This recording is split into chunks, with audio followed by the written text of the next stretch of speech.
Hey guys, Eagles here, and I'm going to use my real name for this because this is kind of intended for college people that might be watching this video. Um, yeah, so, uh, so for the college people, hi, I'm Xavier, as you probably have seen on my application.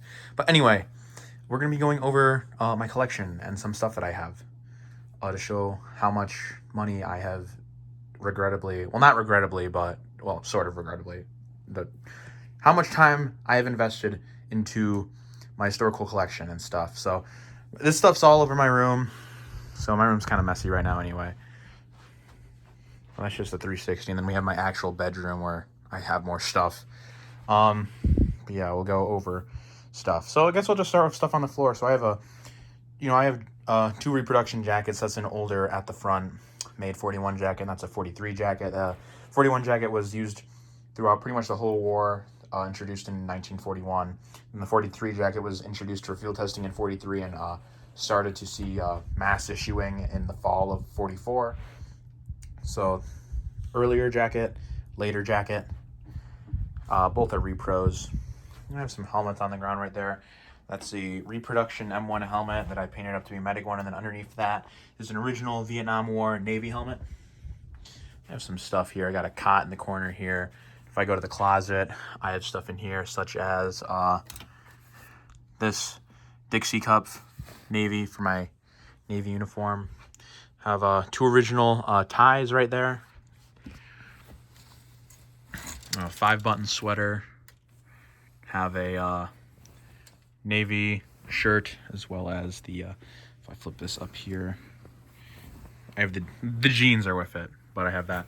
That's an A2 flight jacket used by the Air Corps. I sold this one. I just have yet to pack it and ship it to the guy I sold it to.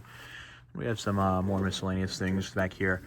We have like one of those like whoopee liners or whatever they're called. This belongs to my aunt. Well, it belonged to her when she was in the Air Force. So have that. And I think I have some 80s camouflage back there. Then have some gas mask bags and some random clothing and stuff right here. So we have this very ratty one, and I have a nicer one, and then this one right here I have fully packed with all the contents that it would have been issued with. So if I can open this, you guys can look inside of it. So we have your mask, protective ointments and stuff in case of a gas attack, gas covers, another gas cover. I don't know where the card is. Oh, it's right in here. We have a gas Broussard in there.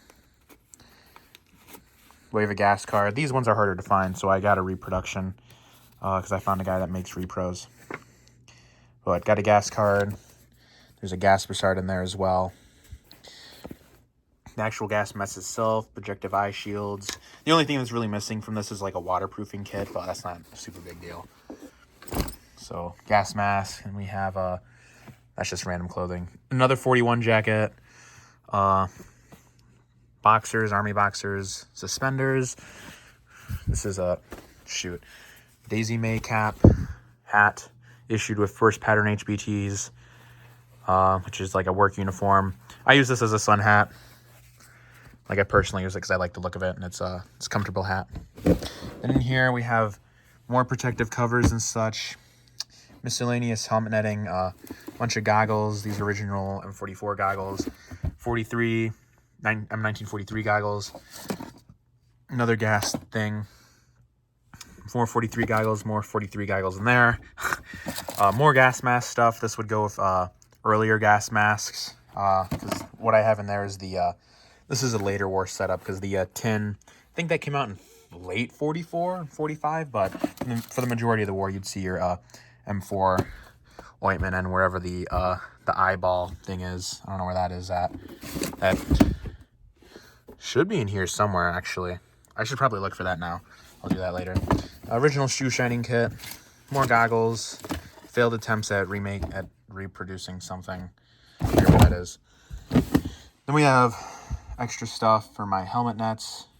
That's a post-war Danish clone. We have a shrimp net here. I think that's my winter helmet cover. This is a helmet net with scrim on it for camouflaging. And this is a reproduction M5 gas mask that I made. It's got an original outlet valve. Built this off a M9 gas mask, I believe. But I have in here. Canned food. I think, that I should probably use, because I think that's been in there for a while. So I should probably use that. So moving on, here's one of my mannequins. This is an original wool uniform with the enlisted men's belt. The enlisted men's belt's a reproduction, but the shirt and pants are original. On this, what he's wearing on his neck is the Silly flag, a Silly German flag is what I call them. I believe that the one that's on there is a post-war repro fake, based on how it's built and how the thread is synthetic. So I'm like pretty sure and confident that that's a post-war one. But this helmet is an original front seamed fixed bail, and it has a British style net on it. This is the one that I restored myself. I also redid the liner. It was all ratty and stuff. I do, unfortunately, this broke in the end. The nape little strap thing in the rear is busted, so I do kind of have to fix that. And the sweatband isn't the best one. It's kind of a crappy repro sweatband, which would be that right there. But I redid this liner, got rid of all the rotting webbing and stuff, and repainted it, and did the helmet as well. So this is definitely one of my favorite helmets, and it's what I use for infantry stuff. Then here we have a bunch of patches. Some of it's original, some of it's repro. Reproduction 100 verse patch, that's the British style one. That's our original 9th ID patch, original Air Corps patch. Original combat infantry badge. Original lieutenant bars. These are reproduction jump wings. I got some patches there. That's my shoe care stuff, and I think I might have some stuff on there too, but I'm not gonna dig through that. Then moving over here, more stuff. That's just I don't even know where that came from. I think my friend gave me that. But we have stuff like this. We have wrist compasses. That's an original TL 122-C. Those are actually kind of hard to find, and this one works. I have the batteries out, but this one works, and it has the spare bulb in the compartment still. Unfortunately, the slide's a little busted, and the Morse code button doesn't work. But this is an original TL 122-C, which is a slight improvement on the TL 122-B. So the C's are a little harder to find, so I'm glad I got that. Then we have some reproduction K rations. That's a Vietnam era mess tin and such. More repro boxes. Those late ones, the late war style ones, the morale boxes, I made those myself actually. A lot of extra stuff because I was given a bunch of stuff by this one guy. He kind of just came to my school and was like, "Hey, I saw what you do. You can have this stuff that my late father collected." And I was like, "Oh, awesome!" So now I have a bunch more stuff, such as a bunch of those mess tins that I have, as well as this Foot Locker that I hold a lot of stuff in. That's a 5-cell Thompson magazine pouch with Thompson magazines in it. Those are airsoft mags. But the pouch, the 5-cell magazine holder is original. So kind of have it like this. It's original. I believe it's dated. I think that's 42. Yeah.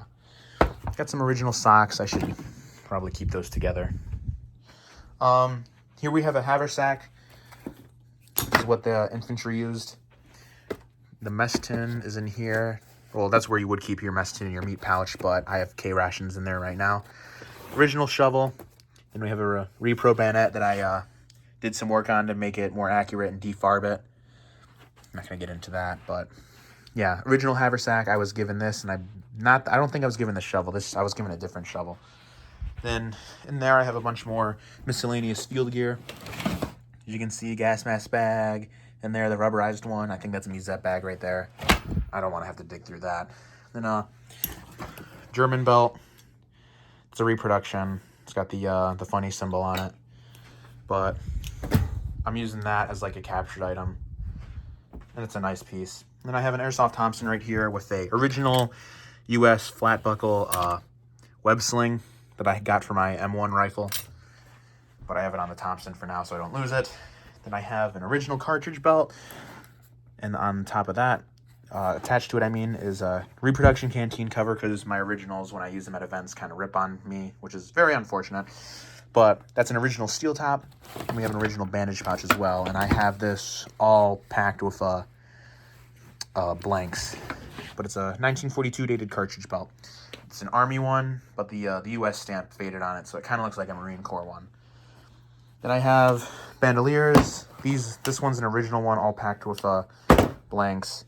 This is an original one. It's a post-war Korea one. This one's a repro. This one's another repro as well. And then these right here are rifle grenade containers. I made these myself with my grandpa. He helped me do them. But does this one have it inside or no? Let me just pop this up. Yeah, it doesn't have it in here. But those actually hold rifle grenades, which I do have. I don't know where the rifle grenade is, though. Nor my other one went, which is a little unfortunate, but oh well. White cot strap for when I do paratrooper stuff to hold my boot knife to my leg. Some more stuff. 1911 holster with airsoft 1911 in it. Airsoft mags. Leather palm gloves for cold weather. Jeep cap. Inner K-ration. Got a wine bottle right there. And we have my 42 jumpsuit top for when I do paratroopers. 101st Airborne patch. We got the jump wings. Oh, excuse me. M2 knife lanyard goes into there. In the little thing right there, we have a knife. And then this is my jump helmet. Hand painted these on. It's got a all original liner, pinup girl inside as well. Currently I have the A-frame like jump stuff tucked in. But yeah. Then Airsoft Thompson. Original GP bag. It's a reproduction wool shirt that I use. What's in here? Yeah, a lot of original stuff. Original prayer book. I have deodorant in there. I don't know why that's in there. Original books that would have been issued to GIs to read. Got a pipe. Other stuff. Blanks. Original heating stuff. Yeah. Candy wrappers. That's kind of a drunk thing, because I normally pack that with stuff when I go to events, like more personal items. And moving on to the next room.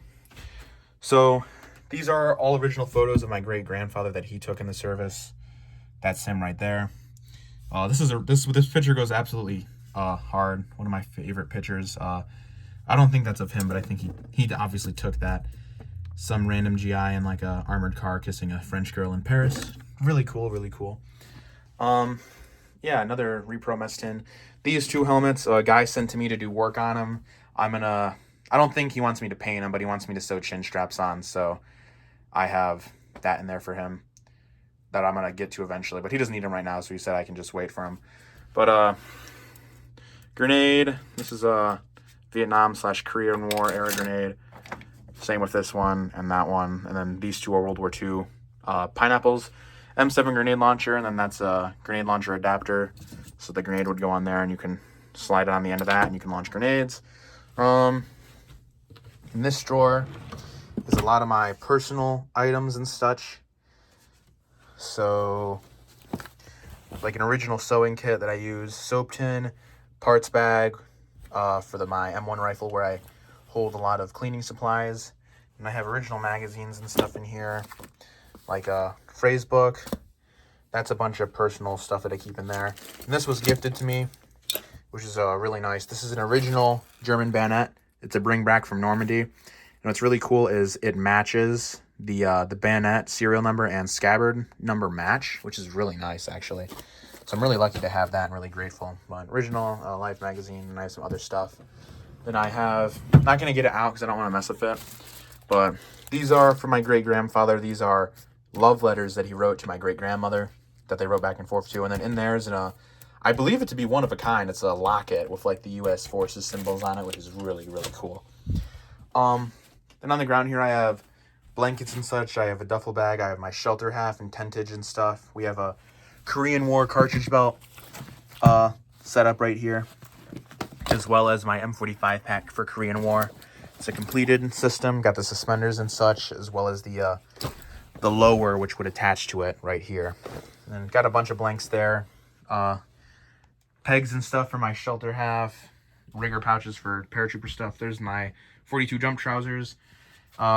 Pillow, and then a bunch of white t-shirts. And then in there, oh shoot, the camouflage. That's an original, that's like 1/4 of an original parachute, the camouflage one. But I believe it to be a post-war Korean War era, what's it called? cargo chute, but the colors of it is pretty much identical to the World War II troop chutes. Then another reproduction 43 jacket. Have another shovel here, sleeping bag. That's original. These are HBTs, which is a work uniform, dark shades. Original World War II era duffel bag that was used in the Korean War. And then right there is an original Korean War command tent.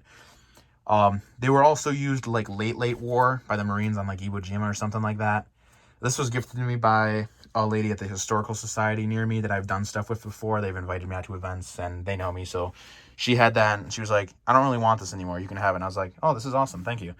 Then more stuff back there. I don't remember what that is. And I have some more stuff in boxes in there.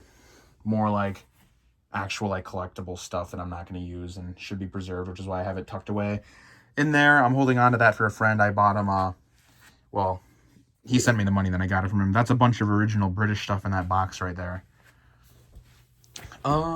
Moving on. So, gun safe, which is where I keep my I'm a responsible gun owner. I keep my M1 rifle. So, this is the M1 rifle, has a 1907 leather sling on it. This is the Marine kind, because it doesn't have holes going all the way down it, like how you see it has holes for the hooks. I would have the Army style, but the company that I bought this from sent me the wrong sling, so hopefully I'm going to get that worked out with them soon. But for now, I just have it on my rifle. And that web sling I showed on the Thompson earlier can also go onto this. But it's an original rifle. It's got World War II lock bars, the milled trigger guard. And then the only thing that I kind of need to work on is getting a single slot gas plug. But since I have the double slot, that grenade launcher that I showed earlier can go on the end of this, which is really nice. But yeah, all original. Use this for reenacting. It's great rifle. Shot live ammo out of it too. Put that to the side so I can show more stuff that I have. This is an original swivel bail front seamed helmet with a M44 net on it, which M44 nets are really hard to find, so I'm really lucky that I got one. But the official designation of it's like net helmet with band, and this is the tag that would have been issued with it. So it's a total complete net, which is really nice. American flag on the end, some parachute material going over it, for a nice aesthetic. Those are dummy rounds. I wouldn't just have them laying out. And then a German helmet that's been shot up, which is really cool. It's a Luftwaffe helmet. Original 30 cal ammo tin with more dummy rounds for the linked ammunition for machine gun. And these are, as I mentioned earlier, rifle grenades. The other one's in there. That's where it was. But this is an M9 rifle grenade, M9A1. It was it's a heat round, high explosive anti-tank, and it has like a reversed cone into it. So when it penetrates the cone and verses in it, like it pinpoints all that force and like spews it all and makes like a hole. So when you look at like original photos of like German tanks knocked out by like these or a bazooka, it's like a perfectly round hole and you're like, oh, it must have not done a lot of damage. But in reality, on the other side, the German crews would not have a good day when it would spew out a bunch of hot gases and shrapnel, and would like liquefy the crew and like mess them up from the shrapnel bouncing around inside, which is really bad way to go, but for what it was intended for, it did really good. An old football picture of me. But yeah, that's kind of just a brief overview and look into my collection. It's a box full of a bunch of blanks, like 1,000 some rounds for when I do my stuff. But I'm sure I have more stuff lying around, like all my boots and stuff are outside. But that's kind of just an overview of the collection. Some stuff I've sold. And a lot of the stuff that I get donated to, because I've had people give me stuff, like I mentioned the bayonet, the footlocker, that haversack came with the footlocker, along with a bunch of other stuff. That stuff I probably will never sell and give away, just because, the people wanted me to have it, not some random person. But yeah, that's kind of everything. Yeah, I'll show that too, actually. Before I forget, move this Thompson out of the way. Move this 44 pack out of the way. Actually, come to think of it, where's my raincoat at? Oh, I think that is my raincoat right there. Is it? Yes, it is my raincoat. In here is an original. I got a really good deal on this, actually. And I'm just going to hold on to it until it goes up in value. But this is an original funny flag banner. It's like 9 feet long. And it's a really, really cool piece. But I just kind of have this as an investment, as I'm going to wait for, you know, more years when this will go up in value, then I'm going to resell it. But it's still kind of cool to have, especially like as a captured item or whatever. But personally, I'm not a big German collector, as that stuff gets really pricey and complex, and there's a lot of fakes out there. But I know that that's an original because I did my research on it, I swear. But yeah, that's kind of a look into it. So college people, as you can see, I've invested a lot into my hobby to give back to the community, to, you know, educate and teach people. And if you let me into your history program, which you totally should, you should do that. I would contribute greatly, and I think I'd make a great teacher. So yeah, because, you know, visual aid, you know, this stuff is engaging. And, you know, I'm not strictly World War II either. I have some Vietnam pieces as well. I'm looking to get into Vietnam collecting and possibly reenacting at some point, as well as exploring into other countries. I almost got into British at one point, but sold a lot of this stuff because I needed money. But yeah, as you can see, I've got a lot. I think I can contribute a lot. And yeah, to college people and other random people watching this video, if you have any questions, comments, want to see anything else, or want to see me talk about other things, then just leave a comment on this video or email me. College people, you have my email, I think. So yes, that is all for this video. Eagles out.